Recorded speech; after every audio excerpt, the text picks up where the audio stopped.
because I didn't want my child to be bullied. I didn't want my child to suffer, and I didn't want him to do anything silly either. It was lucky that we brought up a really, really strong young boy. Mm. The school was amazing. They put counselling into place because he was in year 11. And when I was going to be locked away, he would be in year 12. So that would be a big burden for him.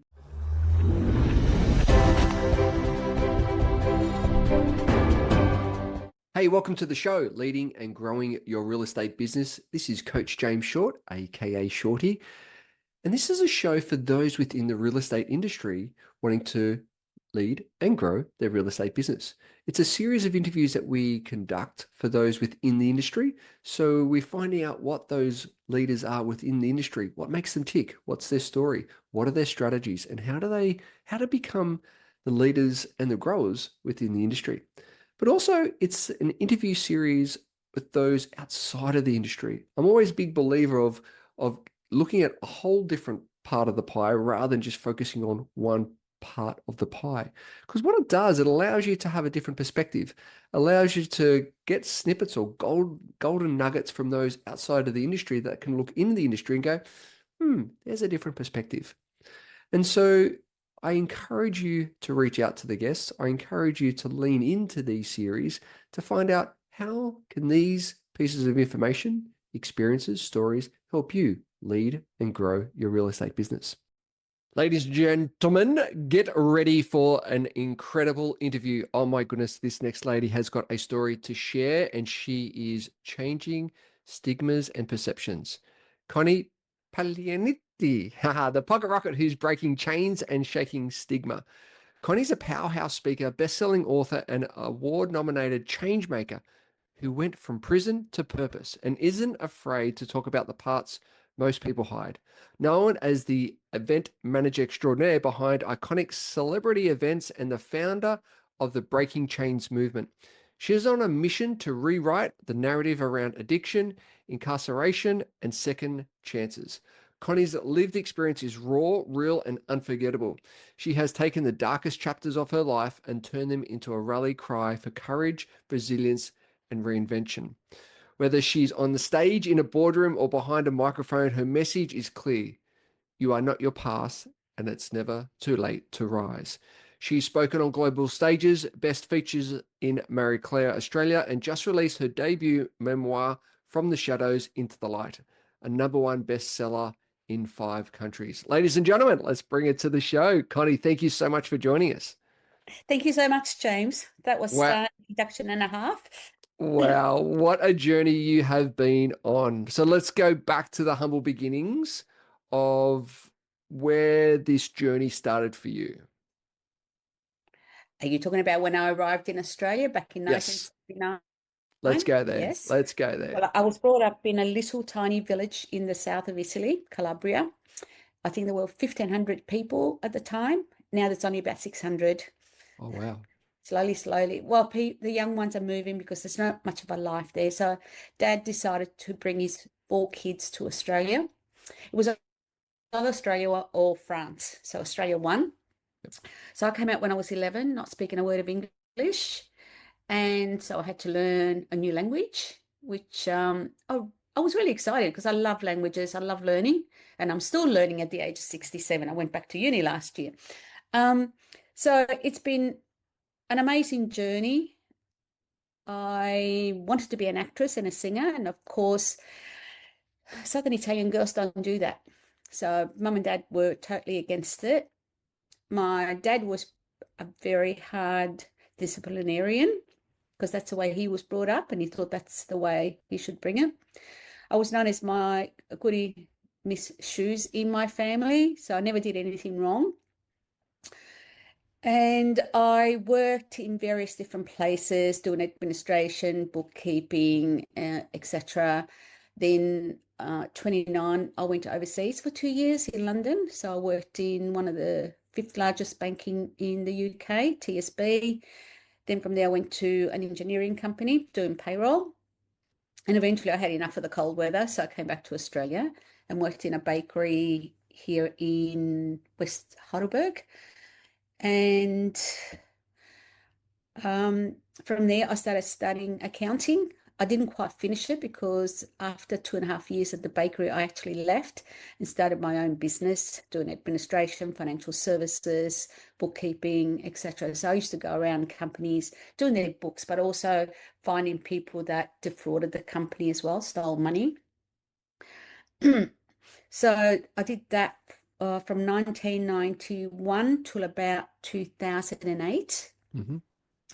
But in 2001, I became president of the Carlton Business Association in Lygon Street, looking after their events, their marketing. And I really enjoyed that because I'd already done events all my life through my charity work.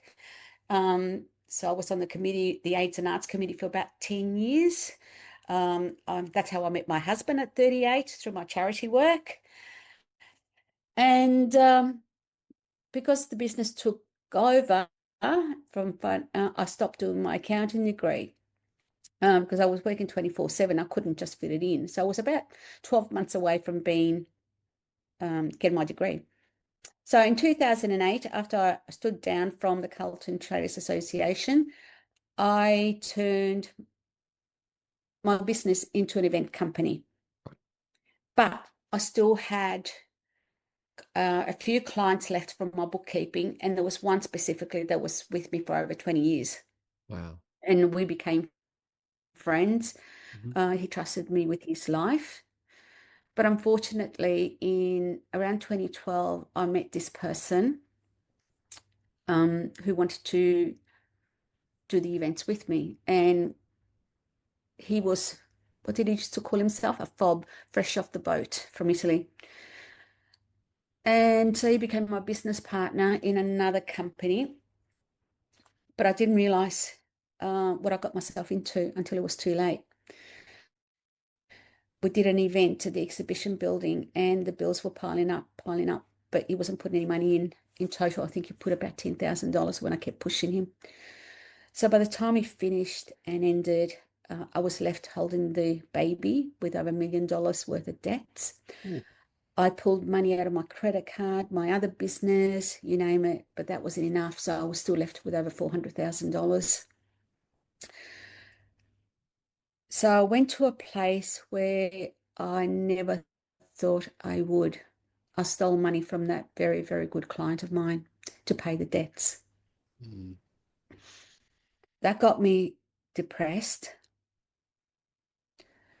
Um, so I turned to gambling because on the outside, I kept putting up this face that I was successful. I was happy-go-lucky, and everybody wanted to be part of my events because I brought in, people like Sophia Loren, Goldie Hawn, Susan Sarandon, and Jane Seymour. So everybody wanted to be my friends. Venues wanted to have my events over at their venue. So on the outside, I was this successful businesswoman, but on the inside, I was actually crumbling. And so I got deeper and deeper into gambling. So the addiction took over. I didn't admit it to myself. I was too ashamed because I don't know if you know, if you've got an addiction with drugs, people tend to feel sorry for you Mm. because it's mental illness. Same with alcohol. But when it comes to gambling, I don't know what it is about it, but it's got a really bad stigma. So people hide it. I actually call it the silent killer Mm. because you can't see it on the outside. It's all internal. So I used to go to the Crown Casino, the Star in Sydney, and the more you gambled, the more they enticed you to gamble. Yep. Free private jets, penthouses, five-star hotel accommodation, dining, you name it, they gave it to you. So then that took over because I liked it. Mind you, I always had that sort of life before because my business was doing well. But once all this took over, um, I had nowhere to go. Yeah. So I just kept gambling and gambling. And somebody asked me the other day, how long would you stay in front of those pokie machines? And to tell you the honest truth, in Melbourne, I couldn't stay as long because I had a husband and a son to come home to. Mhm. But I'd stay for as long as I possibly could, which was reasonable. But when I went interstate, I was in front of those machines 24/7. Whoa. I didn't get sick of it. I didn't get bored because those bright lights, the Mm. noise, it wasn't even the winning. It was really weird because I loved winning, but it wasn't the winning anymore. So whatever money I took with me that got lost, and I withdrew on my credit cards, whatever I had in my savings. And I remember one night in Sydney at the Star, I'd already lost all my money, took some money out of the credit cards, and then I won $76,000. I should have taken a check, but I didn't. I took cash. I Oof. lost it within a few hours. Wow. And then I couldn't get any more money out for that day. So I had to wait till the following day to go back in. So that was the only time I actually went to bed, is when I didn't have access to more money. So I got caught in 2018. It was September. I withdrew big time. I didn't want to go out because even though people didn't know about it,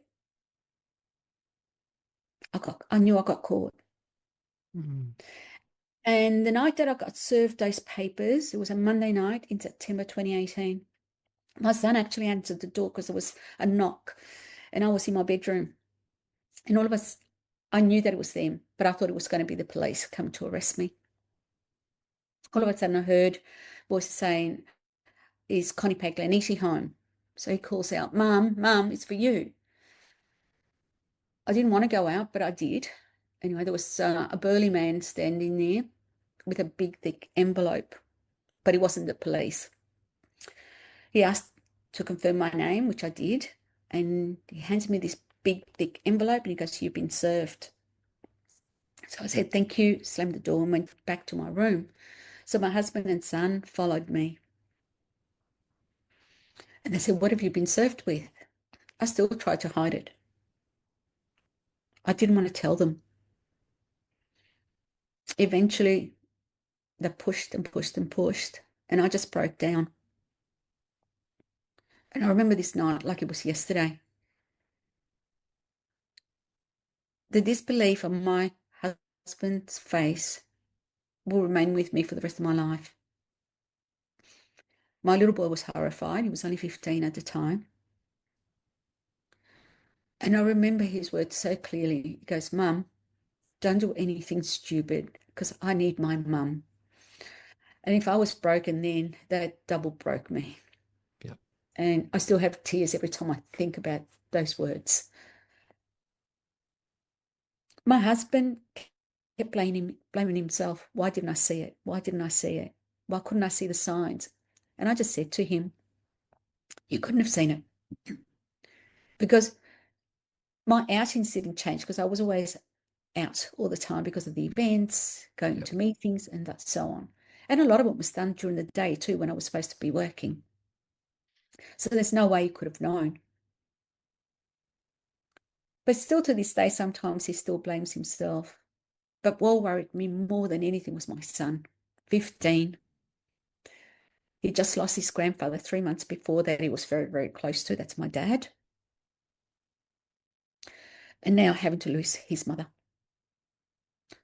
And look, I had thought of taking my own life quite a few times, but the thought of leaving my son without a mother was worse than facing up to my dilemma. So I didn't. But a couple of times came very, very close. And after he said those words that night, I knew I couldn't do that to him. We didn't tell anybody. We just kept it internally. People thought because I withdrew from everything, cancelled an event, they thought I must have been sick, having cancer. And I didn't want for that. to keep going. So eventually I told a few people that I thought were my friends. Turned out they weren't really my friends, which I should have known because they were only there for my events. But I think the thing that shocked me most was the people that I was there 24/7 for them, all hours of the night, listening to their silly problems, Yeah. right? They were the first ones to leave me. Wow. But I still kept it away from my family. I didn't tell my mum. I didn't tell my sisters. I didn't tell my brother. And started seeing a lawyer and barrister. When we went to see the barrister, they knocked me for six because she said, "Oh, Connie," because I stole over $6 million. She said, "Connie, with that amount of money, you'd be looking at around 10 years. Whew. On a good day, if you're really lucky, depending on the judge, you could be looking at minimum 6."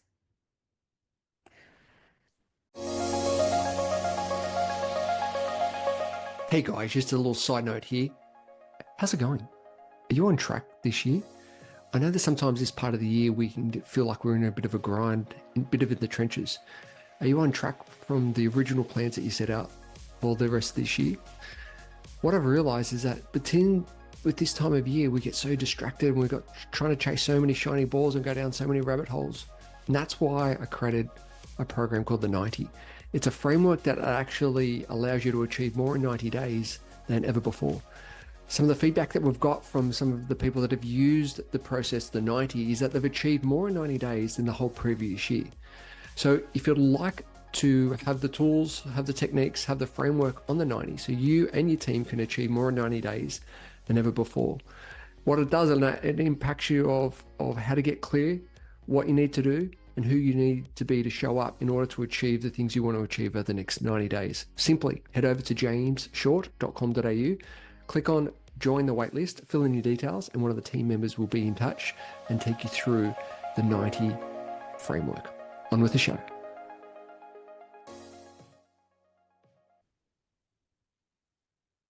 Yeah, it was a hard thing to take. Anyway, so that barrister unfortunately couldn't do my case, so we had to find somebody else. And again, I was told the same thing. Gosh. So it was something that I had to accept. But the thought of being locked away for that long, yeah, I didn't know what to do or say. I was shocked. But my first thing that I had to do was to go and see my son's school. So I made a phone call, a very hard phone call to the principal to go and see him. And I sat in the principal's office. I broke down telling him, but they were amazing because I didn't want my child to be bullied. Yep. I didn't want my child to suffer, and I didn't want him to do anything silly either. It was lucky that we brought up a really, really strong young boy. Mm. The school was amazing. They put counsel into place because he was in year 11. And when I was going to be locked away, he would be in year 12. So that would be a big burden for him. Yep. But so that went well. We had a discussion. He said he was fine. Today he still says he's fine. He doesn't want to talk about it because he said, "Mum, it's the past." Yep. So the court case happened. I went through a psychologist for leading up to the thing for about 15 months. So we spoke about the gambling. He basically said it's a mental illness. I didn't want to say it was a mental illness because I always think there's shame about that. And gambling wasn't seen as a mental illness at the time. It is now, Yep. but it wasn't at the time. I remember the new barrister, she said she didn't know who the judge was going to be. Till the last day, we still didn't know. And about 3 o'clock that afternoon, the day before the court case, she called me and she goes, "Connie, somebody must be looking after you from up there." And I said, "Must be my dad." Because she said, "You got one of the best judges you could ever ask for." She doesn't look at the crime, she looks at the person, what led that person to the crime, etc. I didn't know one judge from another. I knew there was a couple of judges I didn't want, only because of what I'd heard. They didn't like women, they didn't like lots of other stuff, very sexist stuff. And they didn't like gamblers. Yes, so I didn't get them. So I got this wonderful judge. I still hadn't told my family except one sister. So when we turned up at the court that day, I had my husband and my sister there with me. Sorry. And the judge basically said to the psychologist, I need another 7 answers. I need these 7 questions answered, because she said, I can't see how a 61-year-old woman who's never broken the law, Yep. apart from parking fine and a couple of speeding fine, which she didn't know about it anyway, could go from doing all this community work all her life to stealing $6 million. So Yep. I came away and I had to go back to the psychologist and answer those 7 questions. In the meantime, I started telling some friends. I started getting some references. I mean, my good friends are still with me. They stuck by me. They gave me good references because they'd known me for such a long time. And they knew it was out of character. When we went back the second time, I knew that I was going to go to jail. There's no way she was going to leave me out on the road again. So I had to make the hard decision of how to tell my mother. And being a Southern Italian mother, they're very, very proud. Mm. They don't want stigma like that in the family. So I thought, I don't know how she's going to take it. She's going to disown me. So I decided with my sister to take her out for lunch and then spend the afternoon with her to make sure she's okay. But we also planned that my sister would take her away for the 4 days was around the Melbourne Cup weekend Yep. to make sure she was okay 24/7. So we took her out to lunch. I told her, and she was shocked, horrified. All she could say was, but you never took a pen from work. How could you steal that much money? I know. She said, because every time because I worked in a bakery, even if I needed extra bread for parties, I would ask. I would never take it. Wow. So all of a sudden, I've gone Yeah. from not stealing a pen or a piece of paper Or a bread roll. to, yeah. So she could Wow. not understand it, and she was heartbroken. Um, Mm. she couldn't stop crying. She couldn't stop asking, but why? But why? So I tried to explain as simply as possible without giving all the gory details. But yes, but you know what? To the end, when she died last year, she was my biggest supporter. Beautiful. Financially, emotionally, you name it. She never gave up on me. Mm. So anyway, I texted my other 3 siblings the night before and basically told them, oh, I'm saying goodbye because tomorrow I'm going to go to jail. That was it. Wow. Yeah. So they rang me. What the hell's going on? Yep. You were Miss Goody Two Shoes. How could you do this? One turned up on my doorstep with her partner, 10 o'clock at night that night. So it was very hard to explain. So the Yeah. following day, we went to court. And after listening to the judge and the witnesses and the psychologist, the judge couldn't make up her mind what the sentence would be. So I went to jail that night, that day. And it was oh my God, it was just shocking. I don't wish jail on anybody. It is the worst place on earth. You get locked away. The um, the cells are dirty, filthy, cold. The food they serve you is disgusting. Um,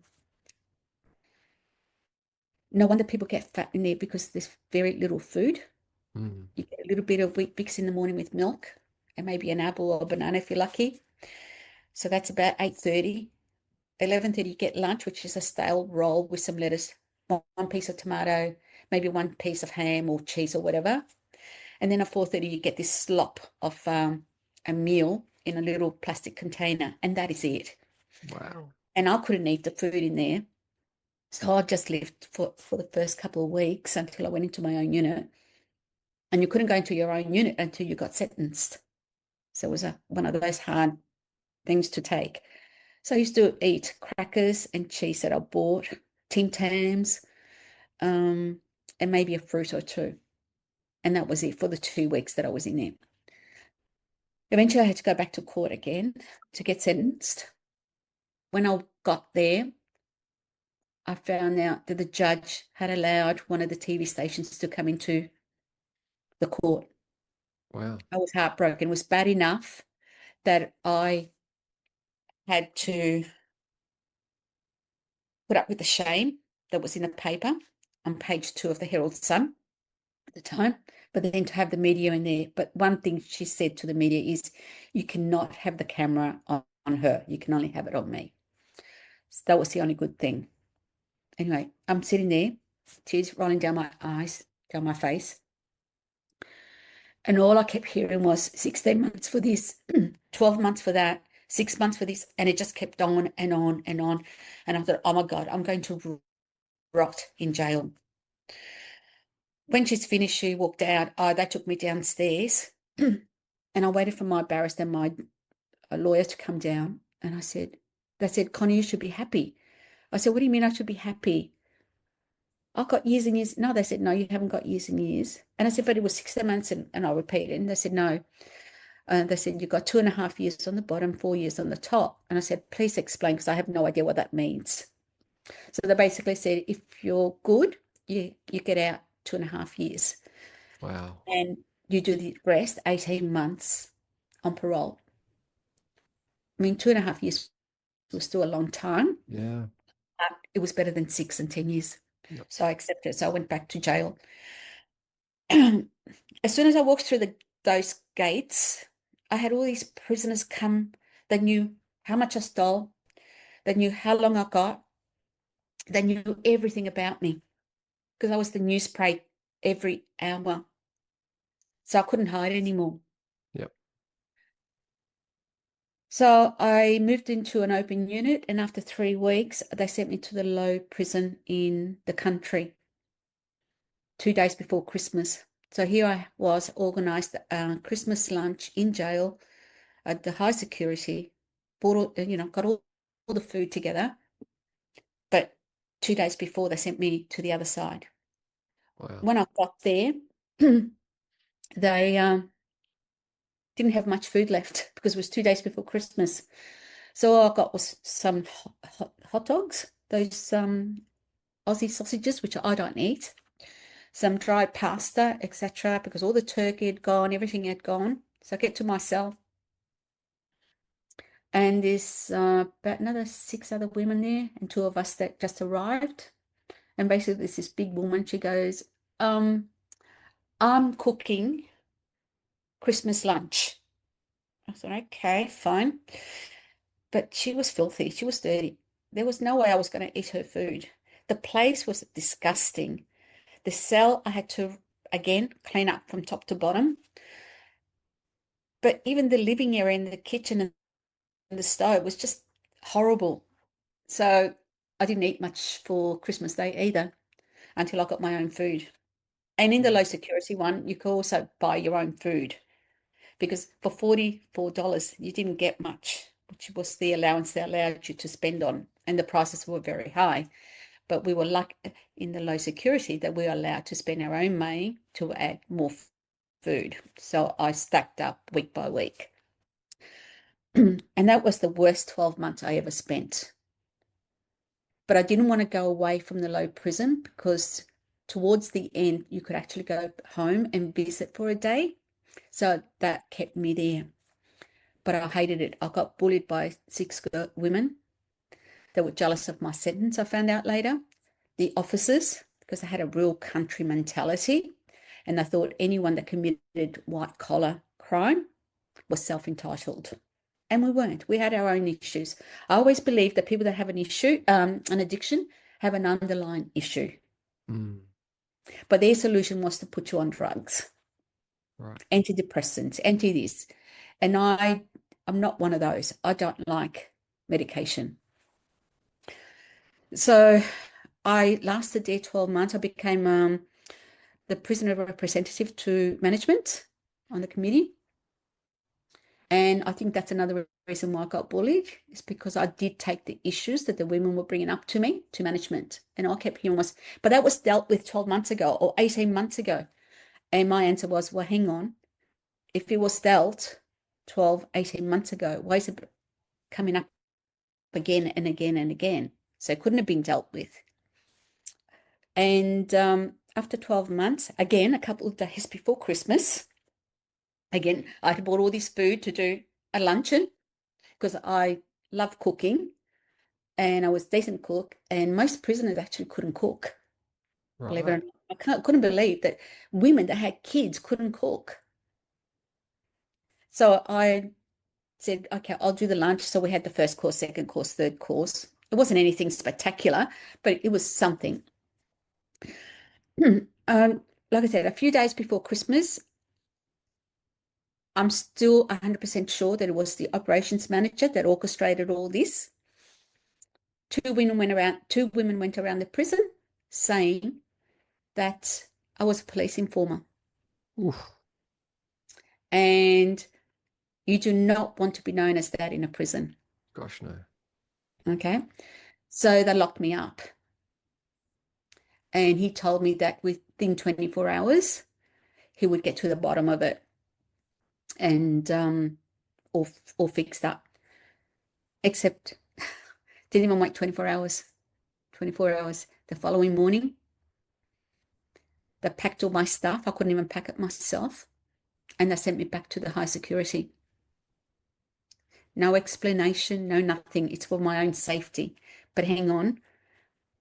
Why don't you send the two women that started the rumor? Mm. But that wasn't the reason. On the way back, I had a lovely officer. He was fairly newish. He turned around and said to me, Connie, you've been effed over. And I said, what do you mean? And he just kept repeating it, which confirmed what I had believed. Yep. And then he said to me, you do know that when the newcomers come in like myself, we got told that you were a bully. And I said, oh. I said, really? And he said, yeah. He said, we got warned about you being a bully. So I looked him straight in the face and I said, answer me honestly. I said, I can take it. I said, do you think I'm a bully? And he said, no. He said, we didn't find you to be a bully whatsoever. He said, we found you to be the most polite, well-mannered prisoner, which I knew I was. Yep. But at the same time, I did stand up for the girls, the women Yep. in there, right? That's what I was representing. And I always done that out here with the traders and the council, the unions, that sort of stuff. So I was, yeah, so he basically confirmed exactly what I thought. But he said, Wow. please don't mention my name because I will deny it. Sure. Yep. Yep. And I said, that's fine. So they sent me down back to Dame Phyllis, the high security. I got locked away for 6-day nights, 24/7. Wow. They did not know why I was there. They wouldn't answer me. The food for 6-day nights, it was either the jail food or nothing. So I chose nothing except, again, my dry biscuits. Yep. And to make a phone call, you had to call them to let you out. And then they put you in this phone box, but they locked it. Now, I get claustrophobic. I suffer really badly. So I did warn them. I said, look, as soon as I finish my phone call, you need to let me out. And they did most of the time. Except one day. I don't know what they were doing. It took them over 20 minutes to come and get me out. By the time they came, I was on the floor in a fetus position. The other thing too is they kept asking me to go. out for air for an hour. We were allowed in again in a cage. Yep. But whilst I was on a phone call, I saw this prisoner and she had handcuffs, but it was those handcuffs that was just a rod and you had to basically hold it tight. So I kept saying no. And they kept coming to me. Eventually, I think it was about 4 days later, they came to me and they said, Connie, why don't you want to go outside? I said, because I don't want to be handcuffed. But you won't be. And I said, yes, I will be because you got somebody there. They wouldn't tell me who it was. It was later Yep. that I found out that it was that terrorist woman. Wow. And the reason why she was locked away is because they did put her into an open unit and she stabbed some prisoners. And yeah. So anyway, so after that, when it was a nice day, I did go out there for an hour, reading a book. I read so many books. It wasn't funny. I think I read one a day, basically.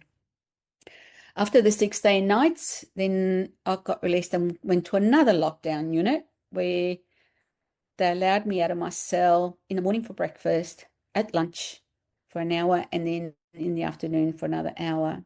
And all these officers kept asking me, Connie, why are you in here? And I said, I don't know. And to this day, I still don't know. Yeah. Wow. Right. So that was for another couple of weeks. And then I started working in the kitchen. And then they asked me if I could work in the cafe. Yep. But during all this time was COVID out here. Yeah, So of if you course. guys thought you had it bad, let Yeah. me tell you, it was worse for us because we weren't allowed to have visitors Yep. in any way. It was a Wow. Zoom call for half an hour and phone calls, which cost a fortune, Yeah. right? So once March 2020 came, very, very Yeah. little. So it was really, really hard going. Anyway, at least the time at Dame Phyllis went a little bit faster than the country because the Yep. country was hardly anything to do. Yeah. And you had to be awake at 7 o'clock in the morning and they didn't lock you up till 10 o'clock at night. So that was a damn long day. Yeah. Wow. Whereas at the high security one, you had to be up by 8 o'clock, but then they locked you up at 7. Sure. And there was a lot more activity. I mean, you worked in the kitchen. It was hard work, or you Yeah. could Yeah. work in the garden, or you could work in the laundry. And I studied as well. I mean, the Right. studies were pretty poor, but at least it was doing something. And when did you get released? When did you come out? March 2022, 31st of March 2022. And Wow. I thought once I came out, I'm not saying life would resume, Mm. but I thought I'd be able to get a job and that sort of stuff. But no, that didn't Yeah. happen. All the resumes that I sent out, I got rejected after rejection. And so I locked myself away for another 2.5 years. Wow. So, and let me tell you, the invisible bars were harder than the visible ones. Because Totally. at least with the visible ones, you could still go out. Everybody was in there for some reason, so they Yep. didn't judge you. But Yeah, of out course. here, the judgment, the stigma, the shame that was put on you. And Is that the when other, you got the inspiration to write the book then? no, Okay. um, didn't even think of that. Yeah, wow. Okay. Um, Just to get through day by day. yeah, the only place I would go to was mum, uh, Yep. family gatherings. Not much out there. And the book came in October 2023. My mum got diagnosed with pancreatic cancer, stage 4. Wow. So they didn't know how long she would live for, Yep. because I can't tell, but we knew she didn't have a long time. And that's when I decided, now my mum is going. She's my biggest supporter, both financially and everything. What am I going to do? Yep. And then something happened in the meantime. I don't know how I got it, but there was a company in America. They were asking for 100 voices, women voices, to write a book and be part of their series. Great. So I applied for the sponsorship and I got it. So out of 100 women around the world, I was one in Australia. And that's what got me going with the book. Yeah, amazing. And It, then, I thought I've got to do something else with my life. So I decided in January 2024, once my mum died, she went in on my birthday and never came out. I went back to uni Wow. to do an event management diploma of event management. Not because I needed it, because I had over 40 years of experience, but I just wanted that little piece of paper to give me credibility and authority. So I did. I went back to uni last year. So I was Fantastic. amongst all these 18, 20-year-old kids. So I was the grandmother. So that was quite funny. My teachers knew a bit Yep. about my past, but with the students, I didn't tell them. But there was one young girl, she was 18 from the country. After a few months, because she was like my granddaughter, she adopted me and I adopted her. Eventually, I told her. I thought she might change towards me. She couldn't understand it because she was a very young, naive country girl, but she was lovely. She accepted it. She still stuck by me. And then we had to do a group assignment with some other people. Then I confided in a couple other people. And then we did a conference in there, and I had to get a special guest speaker. And because somehow I found Kaylee Chu, she did 100 lunches with strangers. I asked if she could be the special guest speaker to the Chinese community, the non-English class. So she said yes. But then she put me on the spot.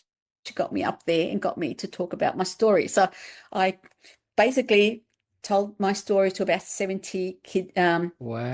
there. Yep. Um, but they didn't judge me, which was good.